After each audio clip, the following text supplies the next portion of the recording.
Welcome to the Newsmakers Podcast. I'm Billy Hollowell, and this is a show where we go behind the headlines every day to bring you an interview with a pastor, entertainer, politician, or other notable news figure.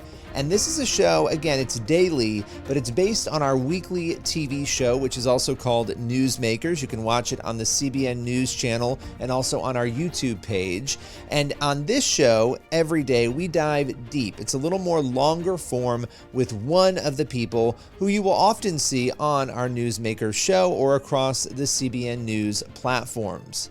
On today's Newsmakers, Dr. Corey DeAngelis believes that there is a parental revolution on the horizon. He has a new book out, The Parental Revolution, Rescuing Your Kids from the Radicals Ruining Our Schools, and he's here today to talk all about education activism, what is happening across the country, and what he hopes to accomplish by empowering parents and solidifying school choice. With no further ado, here is Dr. DeAngelis.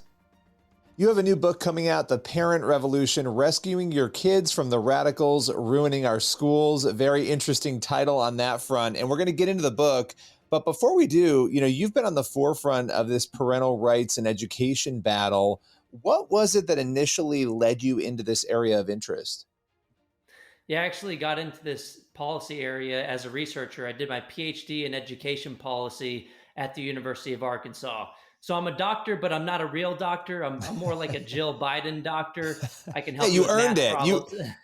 You earned it. I went through it. Yeah. So, but my first study in that program looked at the effects of the Milwaukee Private School Choice Initiative on a long-term outcome that's really important, that's understudied, which is whether the kids became involved in the criminal justice system as adults. And we found large effects on reducing crime as a result of getting to go to a school that works best for your kid.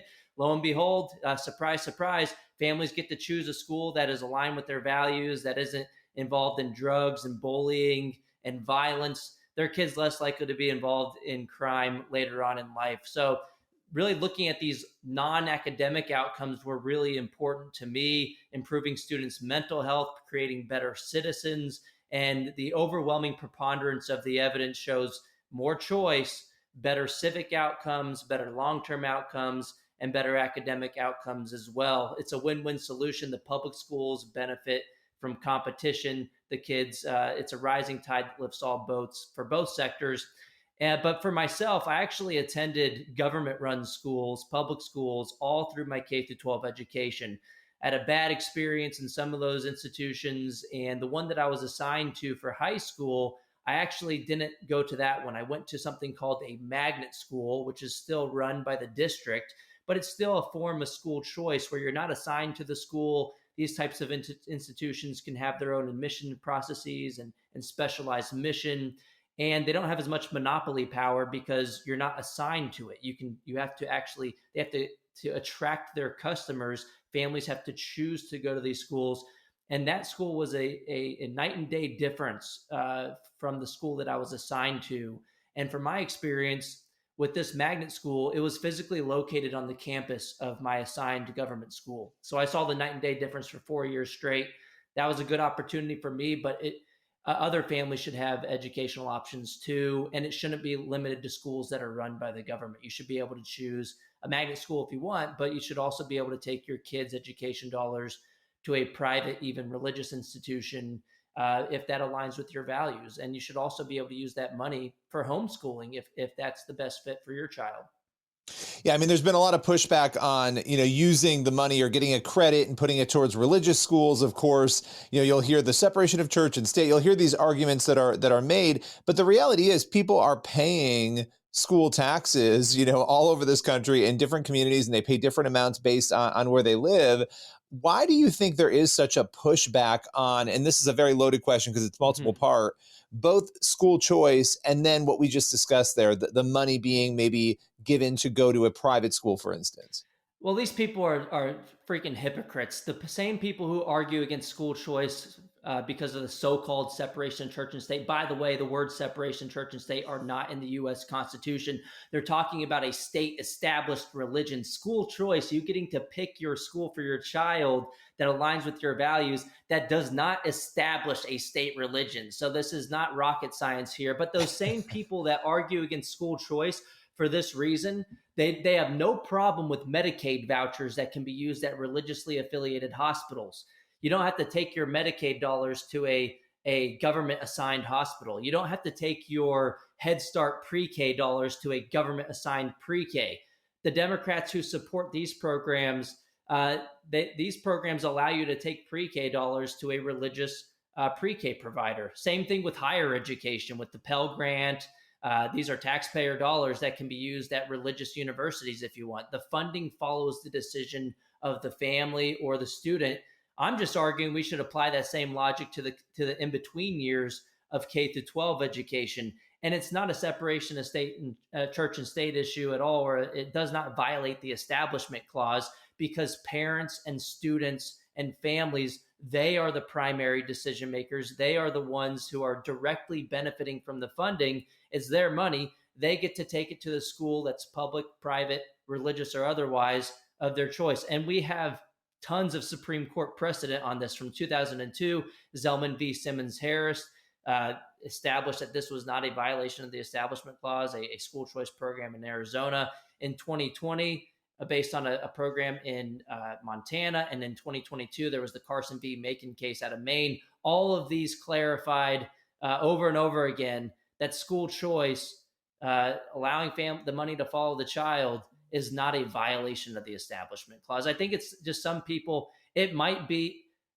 I think the difference there is that when it comes to K through 12 education, there's an entrenched special interest, the teachers union and the superintendents union, that fight against any change to the status quo. They want to keep your kids' education dollars. They want to keep their gravy train monopoly going, and they want to control the minds of other people's children. I think it's some people just don't like religion, and they see the school system as a way to shape the rest of society. I mean, the anti-religious radical left liberals that control the school system, they don't have to have their own kids. They can basically just use the school system for 7 hours a day for 13 years of children's lives, their most impressionable years, to shape, to inculcate their worldview in the classroom. And that's why parents have launched a revolution over the past few years. We saw that the teachers unions fought to keep the schools closed. Their plan worked in the short run. They got $190 billion in so-called COVID relief since March of 2020. But their plan quickly backfired because parents, through remote learning, which, look, we really should have just called it remotely learning. Not a lot of learning was going on. But families got to see something was going on that was not just the basics. The schools were indoctrinating as opposed to educating. And that will do more to mobilize a parent than anything else. Look, Vodi Bakum said it best. We cannot continue to send our children to Caesar for their education and be surprised when they come home as Romans. Well, the good news is parents aren't surprised anymore. Yeah, I mean, COVID really did open that door. You know, when you had kids who were learning, I have an 11-year-old and an 8-year-old, and you could hear, everything that was going on, everything they were learning. We didn't have those particular issues in our case, but I can imagine a lot of parents did. And we've seen parents showing up to school board meetings more and more, voicing, making their voices heard. Why do you think it's taken so long for parents to realize, the indoctrination, some of these things that COVID brought to fruition? Why did it take that? Why weren't people more involved to realize some of these things earlier? Yeah, I think the left has been in the school system for a long time. It wasn't just that in 2020. It's just a coincidence that all of the indoctrination was started happening in the schools. COVID just put a spotlight on what was already the problems, the rot that was already there. And I think it's partly because, families buy into their homes based on the quality of their schools. But the problem is the metric of school quality did not capture everything. So families, they thought things were okay. Their kids were coming home with all A's on their report card. They see these national blue ribbons at the front of the schools. They get a rating from the state, says, hey, we're assigned to an A-rated school. The magic of the school closures and through the failures of Zoom remote learning was that families saw that there was another dimension of school quality that's arguably more important than anything that can be captured by a standardized test, which is whether the school's curriculum aligns with families' values. And look, there's a lot of negatives to social media, especially if you're using it at a young age. But one of the benefits of social media is that it's also helped us continue to expose the rot in the public school system. Look, libs of TikTok became famous just from sharing the left's own videos from TikTok, showing that they were proudly they were bragging about indoctrinating the kids in the schools. So just putting up a spotlight on the rot that's happening in the school system has been so helpful, so much that I actually dedicated my book to the special interests for overplaying their hand. I'll read it real quick. To Randy Weingarten and the teachers unions, you're doing more to advance freedom and education than anyone could have ever imagined. Thank you for overplaying your hand, showing your true colors, and sparking the parent revolution. America is beyond grateful. But it's really because once you see it, you can't unsee it, right? So now parents, yes, social media helped. Yes, COVID helped. The schools are open, but the revolution is continuing because parents aren't going to forget what they saw. They've woken up. They're never going back to sleep. And in a way, they've become their own kind of interest group for the kids. I mean, for far too long in K through 12 education, the only special interest represented the employees, the adults in the system. But now, thankfully, the kids have a union of their own, their parents, and they're going to win the war that the unions waged on their families for decades because parents care about their kids more than anybody else. They have more of a vested interest in protecting the rights of their family and their children.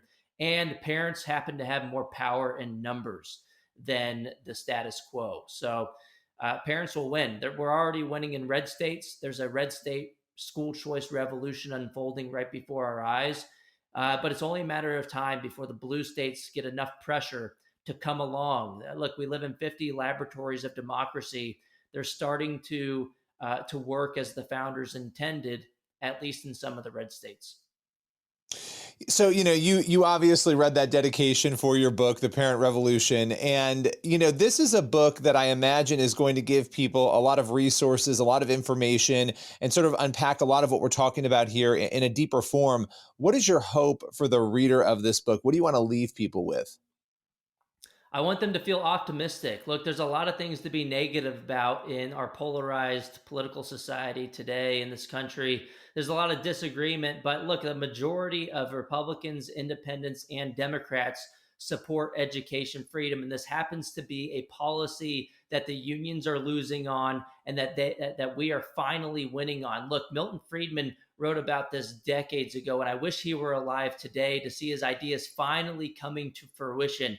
Before 2021, we didn't have any universal school choice states. What do I mean by universal? I mean, every single family can now take their kids' state-funded education dollars to the education provider of their choosing. This includes Arizona, for example. You can take $7,000 to the government school if you like. That would be business as usual. If you like your public school, you can keep your public school, but for real this time, unlike with your doctor. But if not, you can take that money into an education savings account, direct it to pay for private school tuition and fees, whether that's a religious or non-religious private school. That choice is up to you. You could also use it for home-based education expenses like curriculum for homeschooling, private tutoring, special needs educational therapies, textbooks, and so on and so forth. Now we have 11 states that operate this way, where every family is eligible to take that money to the school that works best for them. The money follows the child. And that's really something to be excited about. That's only 11 states, true, but that's 11 states where we've been really fighting against the union for decades and only getting incremental reforms done, maybe for certain families, if you have a student with special needs, or maybe you're a very low income family. That's how the game kind of went a long time ago. But now we've gone from 0 to 100. We're winning so much. I'm almost getting tired of winning. Just kidding. We haven't gotten to blue states yet, but we will get there. And then I lay out the strategy, how we got it done. It was, yes, sure, the teachers unions overplayed their hand, but also making this a GOP litmus test issue, making it an important issue for Republican primary voters. This has made the GOP at least become the parents' party. Whether they like it or not, the voters in their districts are holding them to it. You can't just signal your support for parental rights and education. You actually have to follow through with your votes for school choice, for a parental bill of rights. And I also lay out a blueprint for other types of reforms as well. Because look, school choice is just one part of the solution. We still have kids in the public schools. Yes, school choice is a rising tide that lifts all boats. Competition will give them an incentive to focus on the basics as opposed to indoctrinating kids with radical leftist ideology. But at the end of the day, there are tweaks that we can do in the public schools as well. Like one simple thing that the unions fight against tooth and nail is aligning the school board election with the general election. School board elections have very low turnout, maybe like 4 or 5% turnout. So the special interests, the teachers unions, can control the outcome of that election if they're the only ones showing up in those low turnout elections. If you align it to the general election, the overall population in the area is going to be more aligned with parents than they are with the radicals in the school system. So you're more So likely you think to that's get conservative intentional? policy done.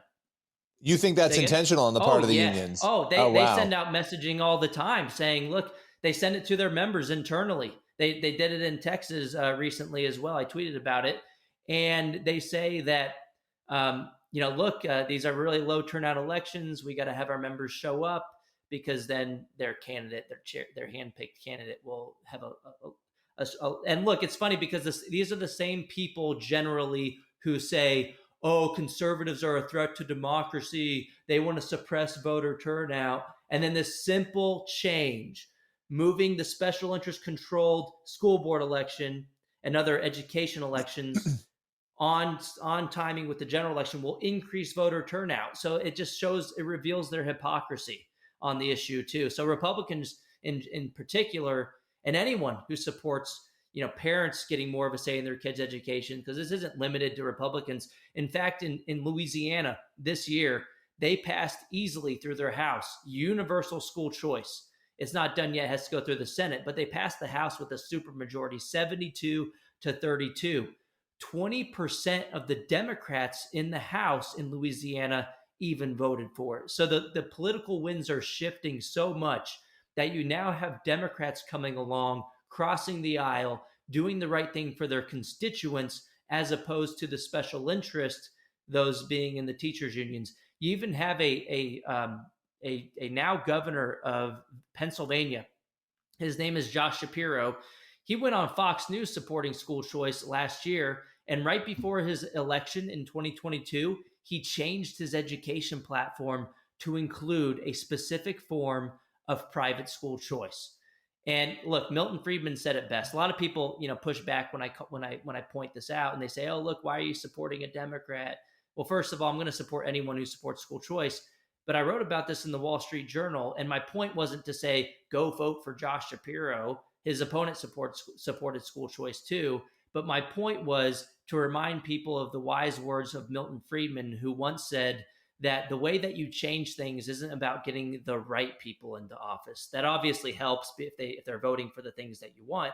But in the long run, the way that you truly change things is by making it politically profitable for the wrong people to do the right thing. And I think we've reached that moment when it comes to school choice and education freedom policies, because now you have high profile Democrats, for whatever reason, whether they had a true change of heart or not, that they're feeling compelled to signal support for school choice is great news for families in the long run. And I think that's why we're going to be able to expand this revolution, not just in red states, but also to blue states in the future.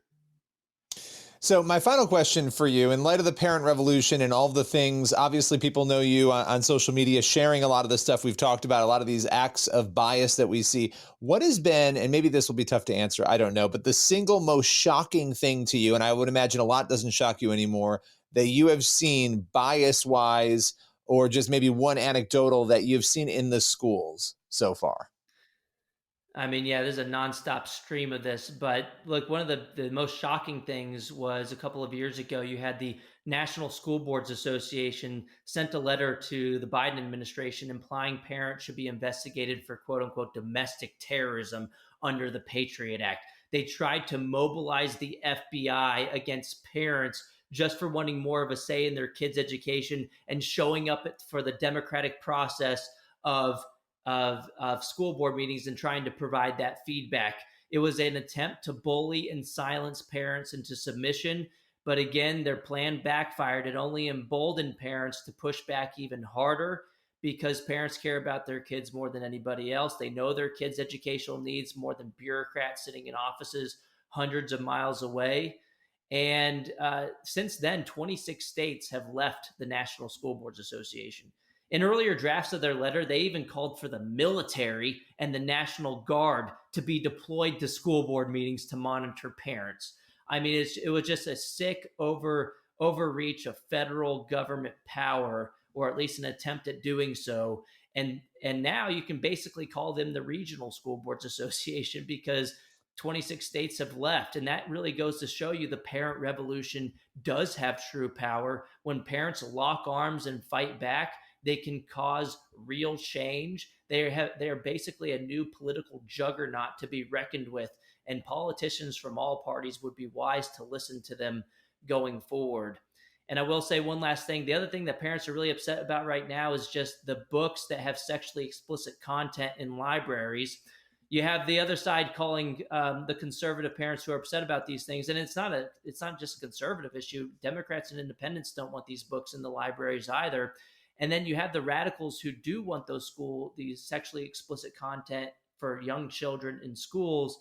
They'll label the parents who are fighting back as book banners, which you can buy all these books still. It's not banning the book. It's just controlling the curriculum in the public schools. You have to pick and choose which schools will be age appropriate, and these obviously aren't. But what's really funny and hypocritical of them is that there was a teachers union executive board member in Wisconsin like a week ago actually called to burn my book. They said, it's a great day for a book burning party. The same yahoos who are railing against conservatives and other parents for pushing back at school board meetings for banning books, which they're actually not, are now calling to burn a book that they've never read because they disagree with its conclusions.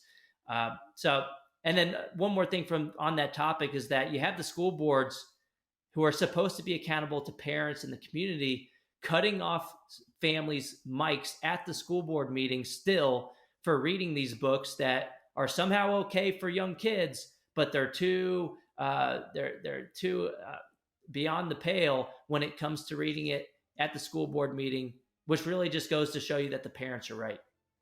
Yeah, those are shocking moments when you see a parent reading a book that a kid apparently was able to access in the school, and they're being shut down by the school board because it's inappropriate. Well, if it's inappropriate for the adult to read it in front of other adults, it was probably inappropriate for it to be in the school library. Exactly. Listen, I appreciate your time today. The book is The Parent Revolution: Rescuing Your Kids from the Radicals Ruining Our Schools. Thanks for your time today. Yeah, thank you so much, Billy. That's all for today's Newsmakers podcast. Be sure to tune in for the next episode of the show, and also head over to the CBN News YouTube channel and the CBN News channel to watch Newsmakers every week. We'll see you soon.